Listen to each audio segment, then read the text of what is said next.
Ora, bem-vindos de volta à parte 2 do episódio um. Isto de um gajo ter software gratuito depois dá nisto, há limites de tempo.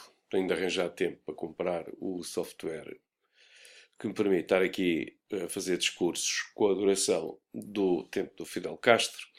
Mas, enquanto o pau vai e vem, folgam as costas, e portanto regressamos para finalizar o episódio um e esta questão deste verdadeiro Kama Sutra de grupos, de tribos, de gente que compra produtos de modos tão diferentes, compra produtos diferentes e compra os mesmos produtos de modo tão diferente. Recordemos que o exercício era tentar vender calcitrim a esta gente toda. E tentar explicar de onde é que vem a percepção, como é que se forma a percepção e a emoção e os mecanismos psicológicos que levam a que as pessoas hoje comprem coisas que são feitas por 10, 20 euros, mas estão dispostas a dar 400 ou 500 euros por esses objetos, e não são poucos, são quase todos, deve-se dizer. E estávamos a percorrer uma série de grupos com as suas afiliações de malta entre os 14 e os 30 anos, etc. E tínhamos ficado aqui nos nerds, nos geeks, nos marrões, na malta que à segunda aula já tem dúvidas na página 648 do manual. Alguns porque o leram, outros porque, enfim, não é? Tal e coisa. Mas mais tarde a malta continua com estas afiliações e estes grupos, estas pertenças a estes grupos que desenvolvem códigos, símbolos, mecanismos identitários, mecanismos de valoração, de juízo, etc. E que são, por exemplo, os runners, que há muitos anos eu gostava de praticar isto. Na altura havia uma secção de gente já mais sofisticada que não corria, fazia jogging, que era uma coisa bastante diferente. Mas agora o ser runner é uma coisa verdadeiramente profissional. Um gajo tem de ter um equipamento bestial. Eu, quando ia batendo a bota e fui operado ao coração, passei a ir ali para o Paredão de Oeiras, fazer umas longas caminhadas, que foi aliás uma excelente decisão. E ia com umas sapatilhas já um bocadinho velhotas, uns calções que já tinham visto melhores dias e uma t-shirt assim um bocado pó manhoso. E de forma que era olhado por toda aquela classe de gente, umas dezenas, centenas de pessoas que andavam para ali a correr ou a andar, era olhado assim com uma espécie de desprezo, um bocado como o que é que fará este sem-abrigo aqui no Paredão, junto de gente de bem. Enfim, não foi coisa que me deixasse muito preocupado, mas há códigos nestas pertenças, há códigos de vestuário, há códigos, há símbolos, há modos de organizar as coisas, modos de organizar o aspecto, que fazem com que as pessoas depois estejam dispostas a pagar dinheiro por gadgets que de facto são feitos por 1 euro ou 2, mas depois são gadgets que são vendidos como o último grito e uma coisa mais essencial para a vida humana por 10, 20 vezes o preço.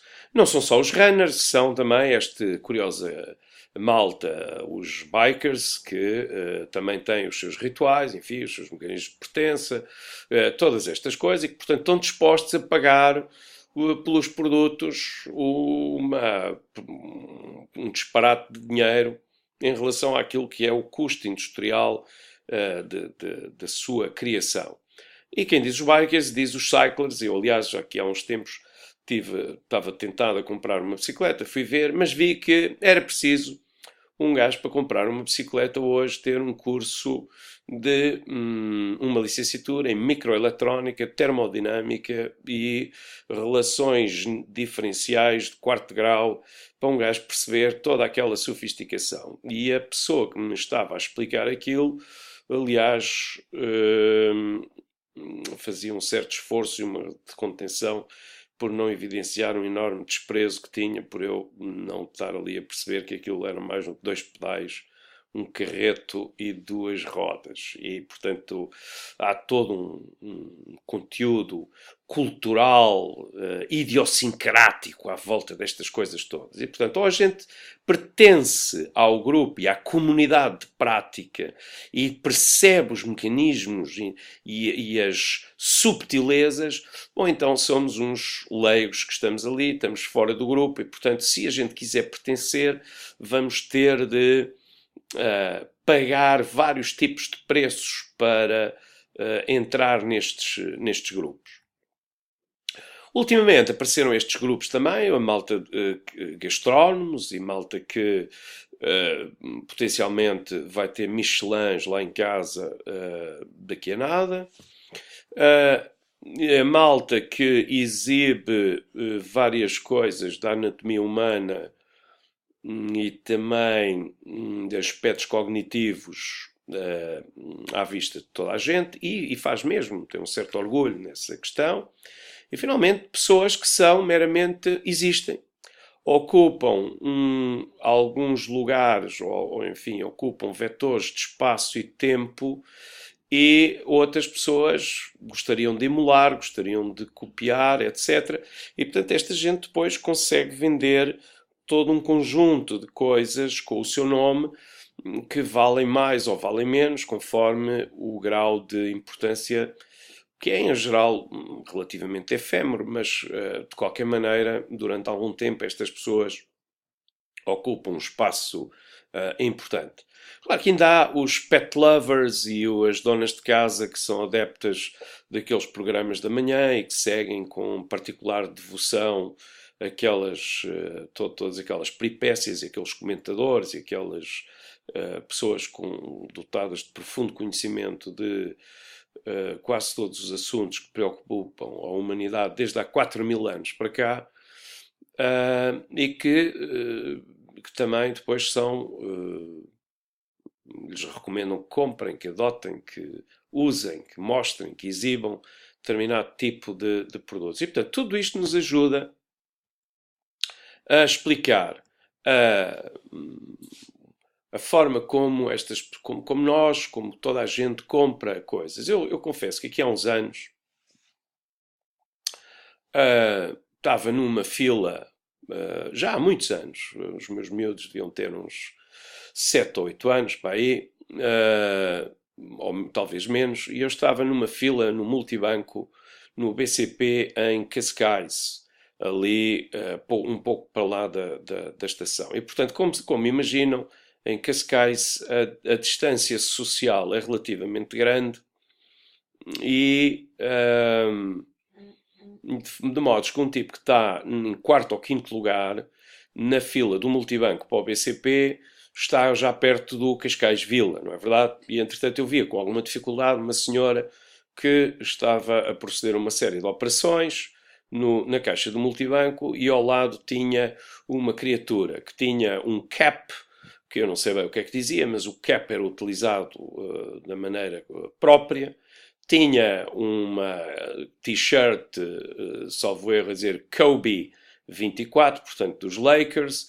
Tinha uns calções ou umas bermudas, que eram assim um bocadinho mais de malta do skate e não propriamente do basquete. E tinha umas sapatilhas cujos atacadores se encontravam esparrimados por uns bons 20 ou 30 metros quadrados. E segurava na mão direita, salvo erro, um cone com umas 5 ou 6 bolas de gelado do Santinis.